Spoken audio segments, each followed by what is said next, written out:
So I thought I was recording, but I wasn't. You think I would do this every day, and no, that's okay. So I'm using the Ethereal Eyes since it's back, but I went ahead and the base that I already have on, which I'll put some on just to kind of brighten in here. We could even come back to it in a second. I bought the shade Porcelain. Remember I wanted to get that one? It's backwards, but love this as a base so much. It's just important with any kind of base that doesn't dry down to make sure that we are kind of making sure it's nice and evened out on the skin. Okay.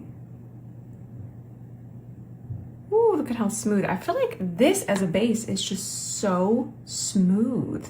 I'm gonna switch to the E29. I'm going, sometimes I'm just all jumbly. I'm gonna use the side of the brush and use that shade as my blur shade.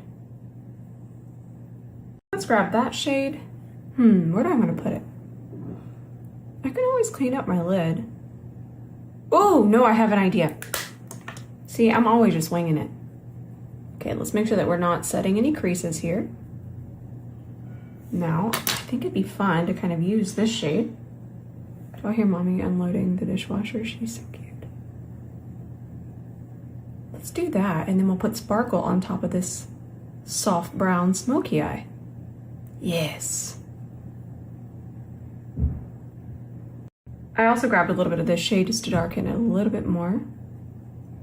And then, once we make sure we're really pressing that in, I'm gonna grab the E29, and then I'll grab this shade, and then just soften the edges here. There we go. We can do some swirly twirlies.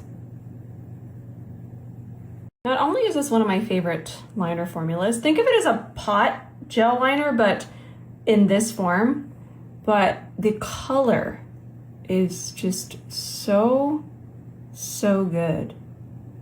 I'm just gonna throw this on, and I am smudging it a little bit, so I'm not worrying too much about the shape. E26, and I'm just gonna smudge it over this way. And then we're gonna cover this with some sparkles, of course. It's gonna be good. I'm gonna go ahead and do it here too.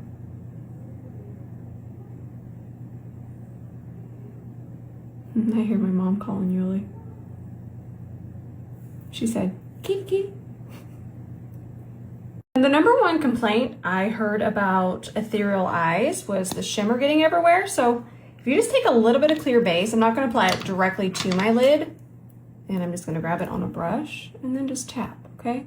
You should be able to kind of see how it's a little bit of a sheen. Now I already have my shimmer queued up. I'm grabbing the shade, but I'm just showing you. So this should kind of anchor the shimmer a little bit more. That way we don't have as much fallout. We could have put a little bit more, but I'm not too upset with a little twinkle on the run, if you will. Let's do a half lash. Whenever I kind of do this not so heavy around the iris liner, I like a half lash for sure. These are Scene Stealers. Did y'all hear that Texas accent? I know y'all hear it all the time, but even sometimes I'm like, Rose, you need to calm down with that. It's usually my R's. Get on there. See how it's already kind of attached there? It's one of the reasons I love these.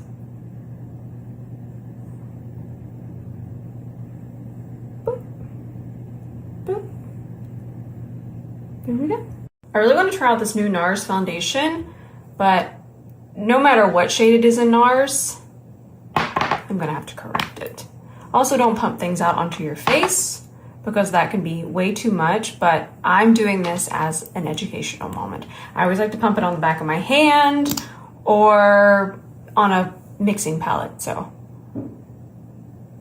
if you're wondering what those noises are, somebody's getting a new roof next to me.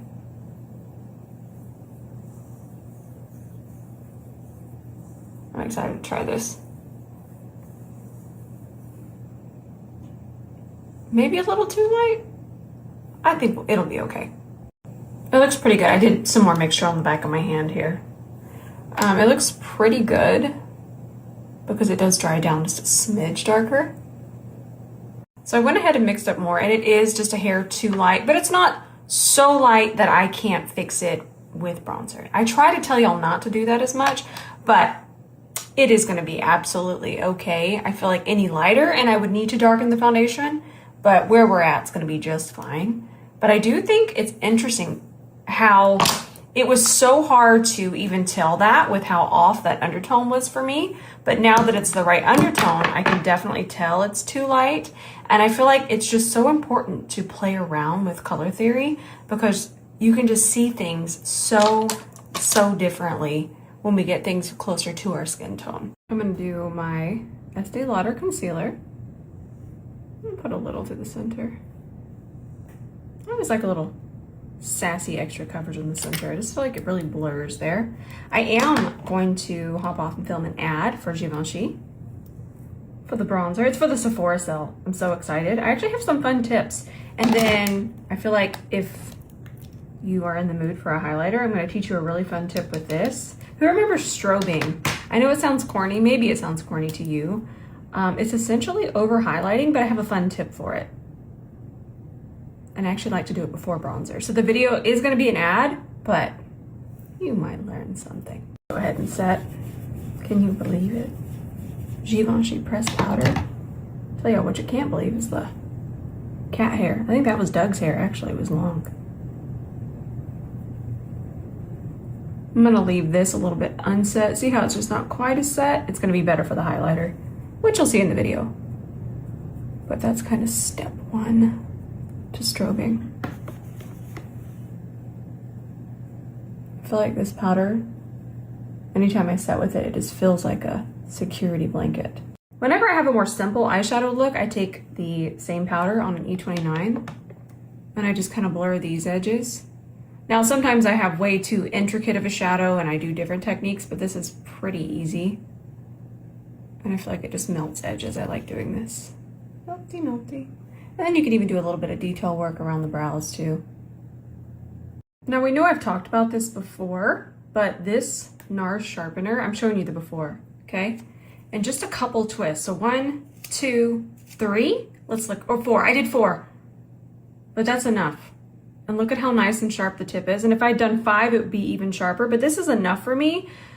I cannot find a sharpener that wastes less and works as well as this NARS one. I can't stop wearing this peachy nude from Lawless. The shade is Annie. And I just think it's so pretty with all my warm transitions. Shadow transitions here. Yeah. I also like the shade Platinum as well. And then I'll shape. It's a really good way to get a really nice blend and a little bit more precision, especially if you're not yapping and doing it. I'm a ventriloquist at this point.